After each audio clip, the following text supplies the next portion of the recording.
Assalamualaikum warahmatullahi wabarakatuh. A'udzu billahi minasyaitonir rajim. Bismillahirrahmanirrahim. Alhamdulillahi wassalatu wassalamu ala Rasulillahi wa ala alihi washabihi wa man walahu amma ba'du. Para bunda sekalian, mengingat istilah tak kenal maka tak sayang, maka pertama-tama saya memperkenalkan diri. Nama saya adalah Halimah atau biasa dipanggil Salma. Saya perwakilan dari LKBH Aisyah. Hari ini akan menyampaikan sedikit ilmu kepada bunda sekalian.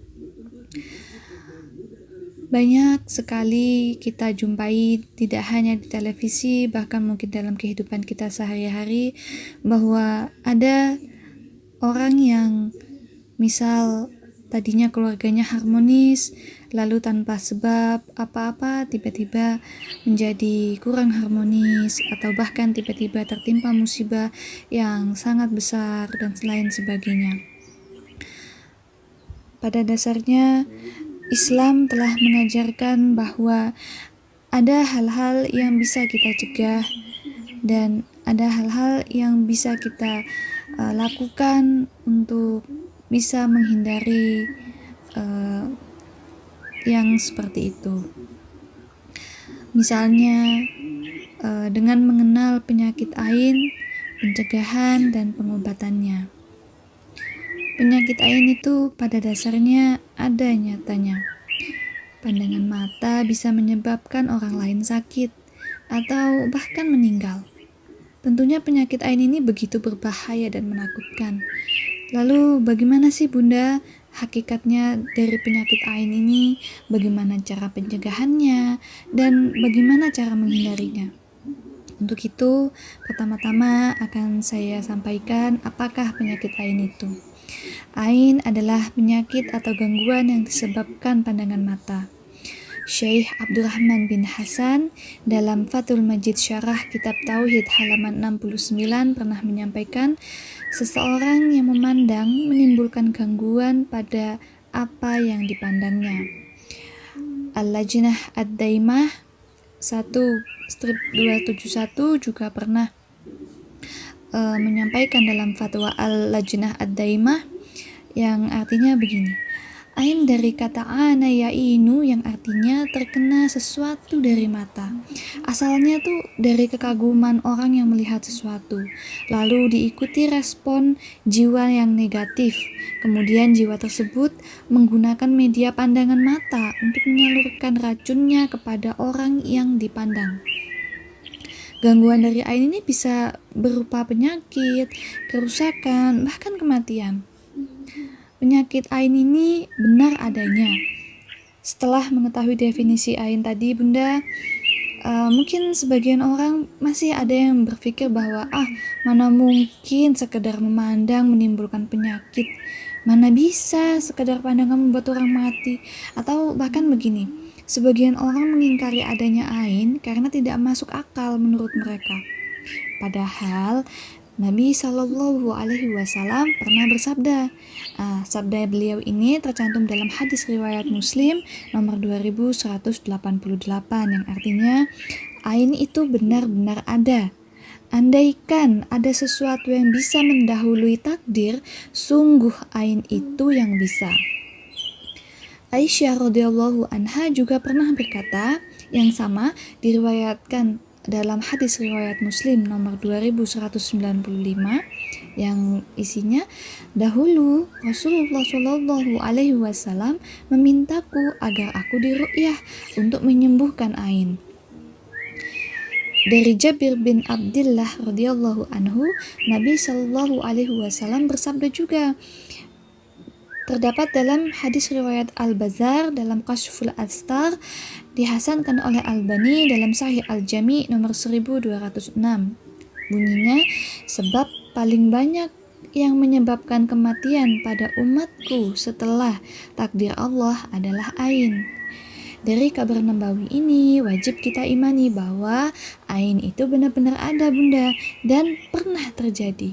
Dan tentunya sangat mudah bagi Allah untuk membuat adanya penyakit semisal ain ini. Dan nyata penyakit ini juga banyak disaksikan adanya oleh orang-orang, yaitu ketika didapati adanya orang-orang yang jatuh sakit secara tiba-tiba tanpa sebab yang jelas. Lalu sebab terjadinya ain itu apa sih?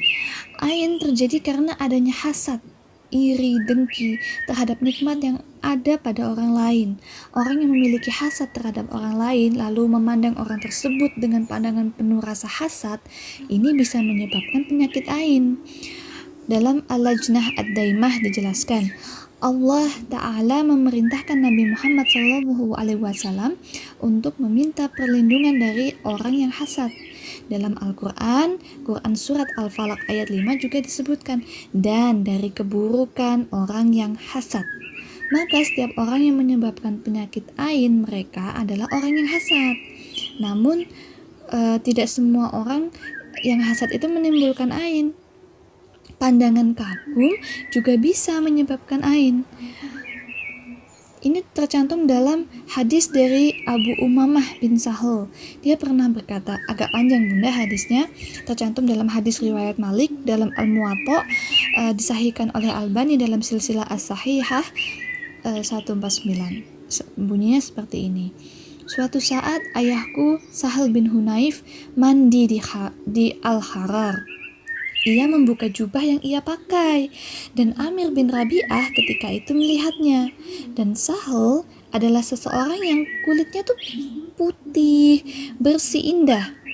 Maka Amir bin Rabi'ah waktu itu berkata, "Aku tidak pernah melihat kulit indah seperti yang kulihat pada hari ini, bahkan mengalahkan kulit wanita gadis." Maka pada saat itu juga di tempat itu Sahal pun sakit seketika, dan sakitnya semakin bertambah parah. Hal ini pun dikabarkan kepada Nabi Muhammad SAW. Sahal sedang sakit dan ia tidak bisa berangkat bersamamu, wahai Rasulullah, kata orang yang menyampaikan. Lalu Rasulullah SAW menjenguk Sahal. Lalu Sahal bercerita kepada Rasulullah tentang apa yang dilakukan Amir bin Rabi'ah. Maka Rasulullah SAW bersabda, "Mengapa seseorang menyakiti saudaranya? Mengapa engkau tidak mendoakan keberkahan? Sesungguhnya penyakit ain itu benar adanya, maka berwudulah untuknya." Setelah itu Amir bin Rabi'ah lalu berwudu untuk disiramkan air bekas wudunya itu ke Sahal. Maka Sahal pun sembuh dan berangkat bersama Rasulullah SAW. Dalam hadis ini, Amir bin Rabi'ah memandang Sahal bin Hunayf dengan penuh kekaguman, sehingga ternyata menyebabkan Sahal terkena ain. Ibnu Qayyim rahimahullah pernah mengatakan, tercatat dalam At-Tibun Nabawi 118, yang artinya orang yang memandang dengan pandangan kagum khawatir bisa menyebabkan ain pada benda yang ia lihat. Maka cegahlah keburukan tersebut dengan mengucapkan Allahumma barik alaih. Itu ya Bunda, bisa dicegah salah satunya dengan mengucapkan Allahumma barik alaih. Kemudian apakah ain bisa terjadi pada benda mati? Para ulama mengatakan bahwa benda mati juga bisa terkena ain. Oh bisa ya? Oh bisa Bunda. Benda mati yang terkena ain bisa mengakibatkan benda itu rusak atau hancur secara tiba-tiba. Wa ijatul billah, dalam hadis Nabi SAW berdoa, "Ya Allah, aku meminta ampunan dan keselamatan pada agamaku, duniaku, keluargaku, dan hartaku." Ini tercatat dalam hadis riwayat Abu Daud nomor 5074 yang disahihkan oleh Al-Albani dalam Sahih Abu Daud. Allah Ta'ala pernah juga berfirman dalam Quran surat Al-Kahfi ayat 39 yang artinya, dan mengapa kamu tidak mengatakan waktu kamu memasuki kebunmu, Masya Allah, la quwata illa billah, sekiranya kamu anggap aku lebih sedikit darimu dalam hal harta dan keturunan. Jadi ayat ini juga bisa ditolak dengan cara mengucapkan Masya Allah tadi ya Bunda ya. Nah, kemudian dalam hal ini para ulama menjadikan ayat ini sebagai dalil bahwa harta bisa terkena ain dan boleh diru'yah ketika terkena ain. Ibnu Katsir rahimahumullah mengatakan dalam tafsir Ibnu Katsir yang artinya sebagian salaf mengatakan orang yang kagum pada keadaannya atau hartanya atau pada anaknya hendaknya mengucapkan Masya Allah la quwata illa billah. Ini diambil dari ayat yang mulia tadi Bunda, Quran surat Al-Kahfi ayat 39. Lalu bagaimana cara mencegah agar pandangan kita tidak menimbulkan penyakit ain untuk orang lain? Nah, sebagian ulama berpendapat bahwa untuk mencegah ain ketika melihat sesuatu hal yang menakjubkan, yang bikin kita tercengang pada orang lain, hendaklah kita mengucapkan Masya Allah la haula wa la quwata illa billah. Namun pendapat ini tidak memiliki dasar yang kuat sebenarnya Bunda, karena dari sisi orang yang memandang hadis-hadis menunjukkan bahwa untuk mencegah ain adalah dengan tabrik atau mendoakan keberkahan, misalnya mengucapkan Barakallahu fiik, semoga Allah memberkahimu, atau Barakallahu laka, semoga Allah memberkahimu. Kemudian dalam hadis riwayat An-Nasa'i nomor 10.872 disahihkan juga Al-Albani dalam Sahih Al-Nasa'i, Nabi Shallallahu Alaihi Wasallam pernah bersabda, jika salah seorang dari kalian melihat pada diri saudaranya suatu hal yang menakjubkan, maka doakanlah keberkahan baginya karena ain itu benar adanya. Dan yang paling penting agar tidak menimbulkan penyakit ain pada diri orang lain adalah menghilangkan rasa hasad kepada orang lain, karena hasad itu tercela. Anas bin Malik radhiyallahu anhu, Rasulullah Shallallahu alaihi wasallam bersabda, janganlah kalian membenci, saling memutus hubungan, saling menjauh, saling hasad. Jadilah kalian sebagai hamba Allah yang bersaudara. Hadis riwayat Bukhari nomor 6076, Muslim nomor 2559. Dan hasad kepada nikmat yang didapatkan orang lain berarti tidak ridho kepada keputusan Allah dan pembagian rezeki oleh Allah Subhanahu wa Ta'ala dalam hal ini pernah berfirman dalam Quran surat An-Nisa ayat 32 yang artinya, dan janganlah kamu iri hati terhadap apa yang dikaruniakan Allah kepada sebahagian kamu lebih banyak dari sebahagian yang lain, karena bagi orang laki-laki ada bahagian daripada apa yang mereka usahakan, dan bagi para wanita pun ada bagian dari apa yang mereka usahakan, dan mohonlah kepada Allah sebagian dari karunia-Nya, sesungguhnya Allah Maha mengetahui segala sesuatu. Lalu bagaimana selanjutnya cara agar kita tidak terkena ain? Nah, hal pertama yang perlu dilakukan agar terhindar dari penyakit ain adalah menghindari sikap suka pamer dan berhias diri dengan sifat tawadu. Rasulullah Shallallahu Alaihi Wasallam pernah bersabda, diriwayatkan dalam hadis riwayat Muslim nomor 2865, sungguh Allah mewahyukan kepadaku agar kalian saling merendah diri, agar tidak ada seorang pun yang berbangga diri pada yang lain, dan agar tidak seorang pun berlaku zalim pada yang lain. Sebisa mungkin hindari menyebut-nyebut kekayaan, kesuksesan usaha, kebahagiaan keluarga, juga memamerkan foto anak, foto diri, pasangan, dan lain-lain sebagainya. Karena hal ini dapat menimbulkan iri dengki dari orang yang melihatnya. Tidak semua orang senang melihat dengan apa yang kita utarakan, dengan apa yang kita pamerkan, seperti itu. atau juga yang bisa menyebabkan kekaguman berlebihan dari orang yang melihatnya, karena pandangan kagum juga bisa menyebabkan ain sebagaimana sudah disebutkan di awal tadi. Kemudian di antara upaya pencegahan ain adalah dengan menjaga dan memelihara semua kewajiban dan menjauhi seluruh larangan, taubat dari segala macam kesalahan dan dosa, juga membentengi diri dengan beberapa zikir, doa, dan ta'awudz, doa mohon perlindungan ya Bunda, yang disyariatkan. Allah Ta'ala berfirman dalam Quran surat Asy-Syura ayat 30 yang artinya, dan musibah apa saja yang menimpa kalian maka disebabkan oleh perbuatan tangan kalian sendiri, dan Allah memaafkan sebagian besar dari kesalahan-kesalahanmu. Jadi Bunda, kalau kita merasa kita pernah berbuat sesuatu yang itu sekiranya menimbulkan ain atau menyebabkan ain pada diri kita minta ampun dulu ke Allah, kita berdoa agar dosa-dosa kita diampuni, dan insya Allah Allah mengampuni kita dan kita dihilangkan dari penyakit ain itu dihilangkan dari kita.